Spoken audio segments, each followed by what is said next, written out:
Maraming salamat po, Mr. Chair.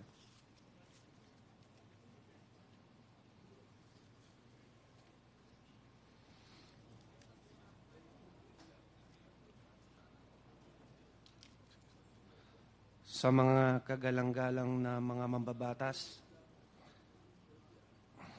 at miyembro nitong respetadong committee, sa ibang mga bisita at mga kapwa-testigo, isang magandang at mapagpalayang araw sa ating lahat. Ako po si Police Lieutenant Colonel Santi Mendoza. Opo.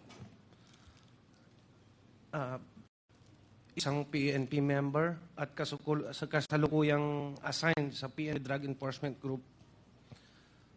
Una sa lahat, nais kong pasalamatan ang mga miyembro ng committee ito at ako'y pinagbigyan ng pagkakataon para mabigyang linaw ang mga issue at insidente kung saan lumabas ang aking pangalan kasama ang dating matataas na opisyal ng PNP.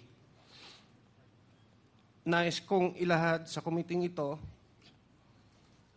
ang katotohanan at mga detalye patungkol sa naturang operasyon para malinis ang pangalan ng mga taong gustong idawit ng mga taong totoong may kagawan. Ako po ay isang alagad ng batas.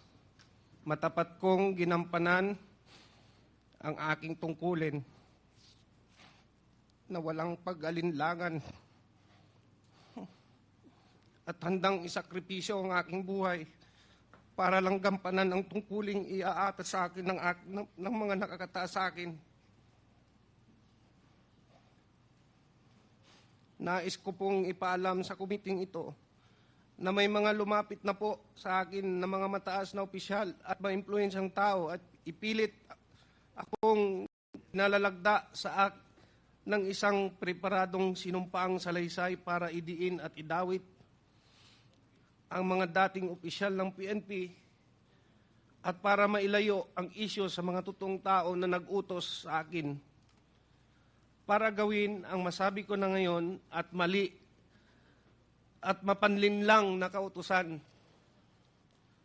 Ako po ngayon ay voluntaryong magbibigay ng aking nalalaman at ilalahad ang aking naging partisipasyon sa isang pangyayari sa aking pagkakalam ay bahagi ng tungkulin bilang isang tagasugpo ng salot ng ating lipunan, ang iligal na droga.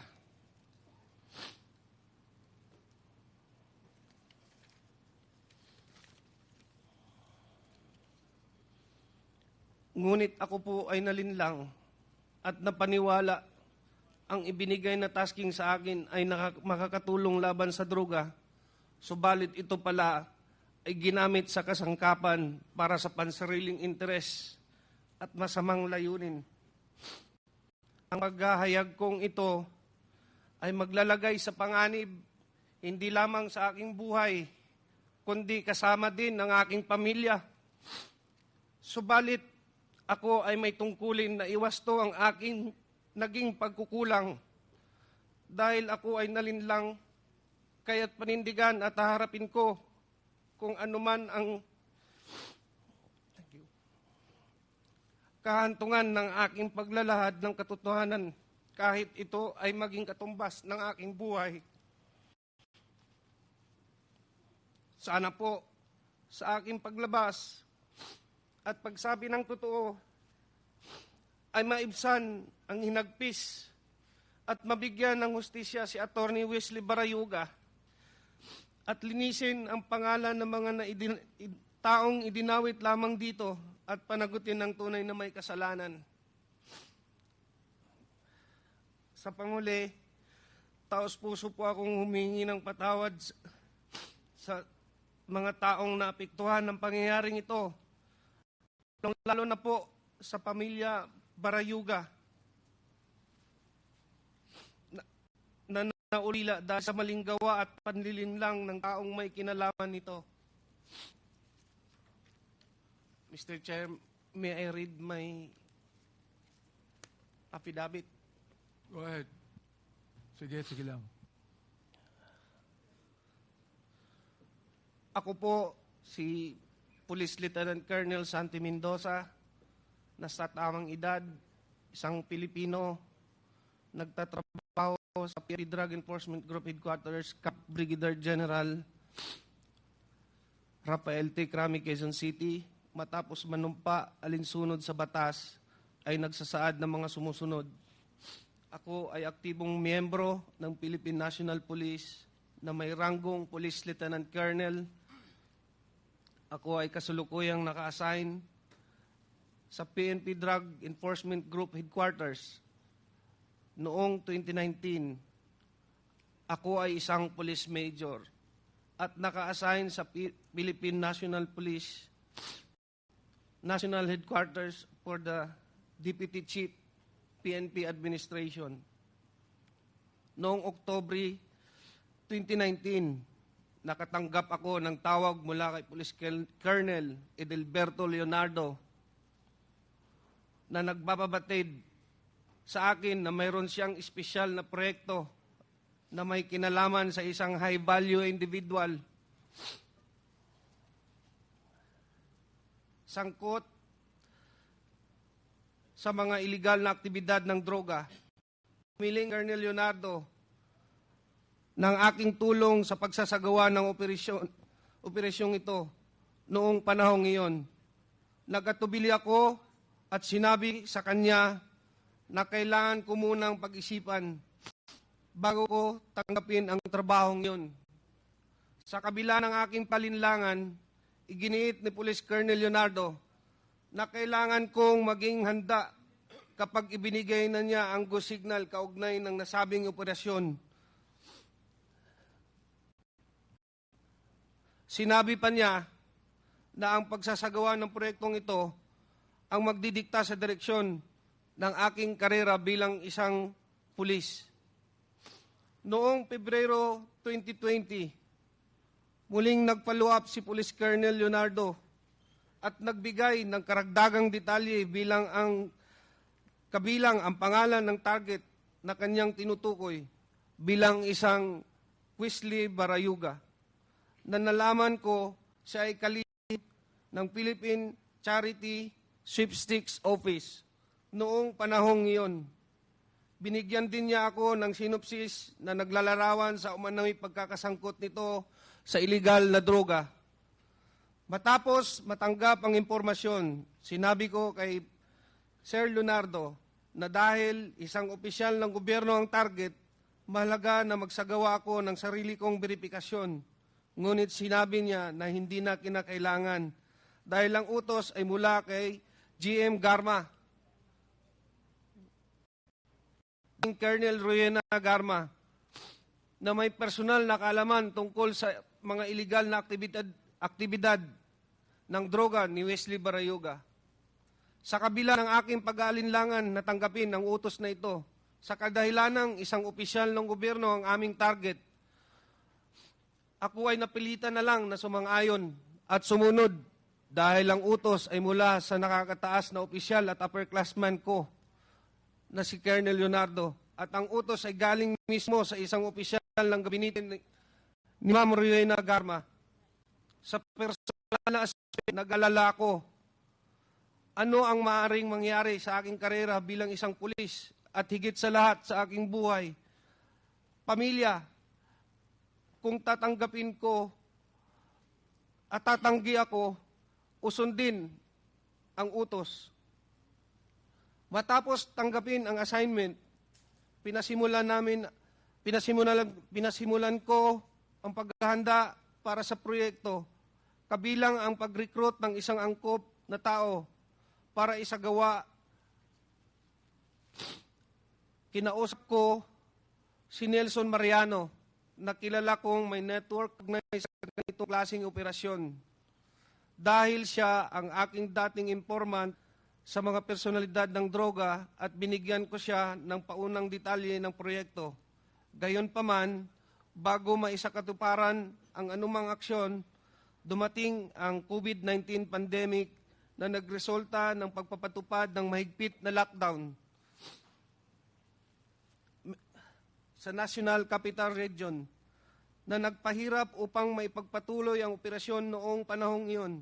Sarado ang mga tanggapan ng gobyerno at limitado ang galaw ng mga tao, kaya mahirap masubaybayan o masundan ang target. Matapos lumuwag ang mga lockdown measures at restriction, muling nakipag-ugnayan sa akin si Colonel Leonardo noong Hunyo 2020 at binigyan din ang kahalagahan ng proyekto, lalo na't matagal na ang lumipas mula sa kanyang paunang utos. Sa kanyang panghihikayat, sumang-ayon ako na muling kausapin si Nelson Mariano upang alamin kung na siya ng taong angkop sa itinakdang gawain. Nakumbinsi ko si Nelson Mariano na lumahok sa operasyon base sa intelligence report na tinanggap namin mula kay Police Colonel Leonardo, na siya namang nakuha niya mula kay Ma'am Garma. Nagsasaad na si Wesley Barayuga ay sangkot sa mga iligal na aktibidad ng droga. Sinabi rin ni Police Colonel Leonardo na may isang taong nagngangalang Tox ang makikipag-ugnayan sa akin at magbibigay ng karagdagang impormasyon tungkol sa target. Ang nasabing Tox, ayon kay Police Colonel Leonardo, ay isang bata ni Ma'am Garma mula sa CIDG. Matapos makatanggap ng tawag mula kay Tox, sinabi ko sa kanya, mag-coordinate siya sa aking middleman na si Nelson Mariano, na siyang magbibigay ng impormasyon sa designated hitman. Sinabi ni Nelson Mariano sa akin na nakahanap na siya ng hitman at nagngangalang Luloy. Sinabi niya na maasahan si Luloy at kayang tapusin ang ibinigay na gawain. Sinabi ko kay Nelson na makipag-ugnayan sa kanya, si Tox, na magbibigay ng detalye tungkol sa target. Pinayuhan ko siya na mag-ingat at magkita na lang kami muli pagkatapos ng proyekto upang ibigay ang bayad na manggagaling kay Police Colonel Leonardo. Noong Hulyo 30, 2020, muling tumawag si Colonel Leonardo at ipinaalam sa akin na ang target na si Wesley Barayuga ay nasa PCSO at maari na naming isagawa ang operasyon. Ipinadala niya sa akin ang larawan ni Wesley Barayuga habang ito ay nasa conference meeting sa loob ng PCSO. Sinabi ni Colonel Leonardo na ang larawan ni Wesley Barayuga ay kinuha at ipinadala sa kanya ni Ma'am Garma. Sinabi rin ni Colonel Leonardo na hindi kami mahihirapan sa pagsasagawa ng operasyon dahil nag-issue na si Ma'am Garma ng isang service vehicle para gamitin ni Wesley Barayuga at binigay sa akin ang description at plate number ng sasakyan. Sabi niya na maari na naming tirahin si Wesley Barayuga pagkatapos niyang lumabas sa gusali. Ipinasa ko ang lahat ng impormasyong ito kay Nelson Mariano.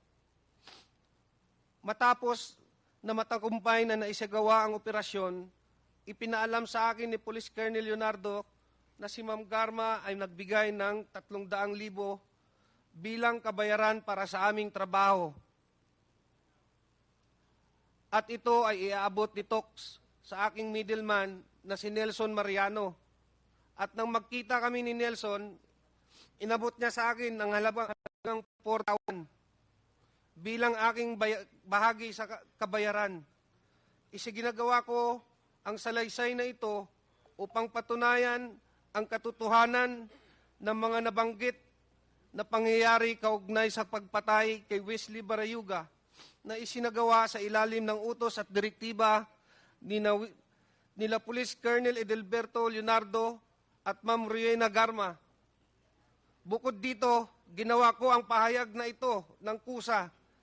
Walang anumang pamimilit, panggigipit o anumang uri ng kabayaran, salapi man o kahit anuman, at para sa anumang legal na lanin, maaari nitong paggamitan.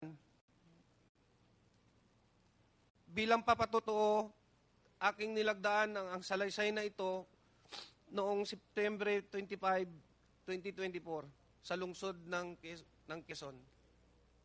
Congressman Pimentel, go ahead. Mr. Chair, can I proceed with my interpellation? Go ahead.